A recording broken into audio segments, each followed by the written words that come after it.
सरहद पर तनाव, बहार में चुनाव। बहार सूबा है एक इंडिया का, और इस पे राहत इंदौरी मरहूम के अशार हैं दो। राहत इंदौरी साहब 2020 में फौत हो चुके हैं और बहुत अरसा पहले उन्होंने ये अशार बोले थे अपनी हुकूमत के लिए, और इस बार फिर नरेंद्र मोदी साहब ने साबित किया है कि जब भी इंतखाबात करीब आएंगे वो कोई ना कोई पाकिस्तान के साथ फड्डा खड़ा करेंगे, और उसकी बुनियाद पर, उस जंगी जुनून की बुनियाद पर, उस हिंदुत्व नज़रिए की बुनियाद पर वो इंतखाबात को जीतने की कोशिश करेंगे। और यही वजह है कि हम देख रहे थे कि नरेंद्र मोदी साहब सऊदी अरब के दौरे पर थे जब पहलगाम हमला हुआ, और उसके फ़ौरन बाद उन्होंने अपना दौरा मुख्तसर किया सऊदी अरब का, सिर्फ ये तासुर देने के लिए कि वो बहुत फ़िक्रमंद हैं। वो इंडिया वापस पहुँचे, लेकिन वापस पहुँचते ही अगले दिन बजाय इसके कि वो कश्मीर जाते, वो कहाँ गए? वो बिहार गए। और बिहार में क्या है, वहाँ एक इंतखाबी रैली सी, उससे उन्होंने खिताब किया और इस वाक़े को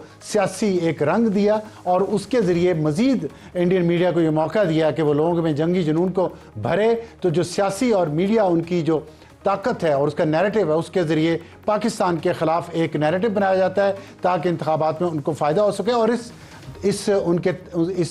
स्ट्रैटेजी को वहाँ की सियासी जमातों ने महसूस किया है, और अब पटना में नरेंद्र मोदी और वज़ीर आला नीतीश कुमार के ख़िलाफ़ एहतजाजन बैनर आवेज़ा हो गए हैं, और कांग्रेस लीडर चरणजीत सिंह चन्नी ने भी सख्त सवालात पूछे हैं। राष्ट्रीय जनता दल ने भी तनकीद किया, फ़ारूक अब्दुल्ला ने तनकीद किया, मीरवाइज़ उमर फ़ारूक ने इस पॉलिसी पे तनकीद किया है। और चन्नी साहब ने तो ये भी सवालात किए कि 2019 में जो स्ट्राइक की थी वो उसके सबूत किधर हैं, वो हमें दिखाए क्यों नहीं जा रहे। इसी तरह अभी तक, जब तक कि पहलगाम में जो कुछ भी हुआ है उसके जो ज़िम्मेदारान हैं एक भी ना गिरफ्तार हो सका, ना कोई सबूत मुहैया किया जा सका हिंदुस्तानी अवाम को या पूरी दुनिया को।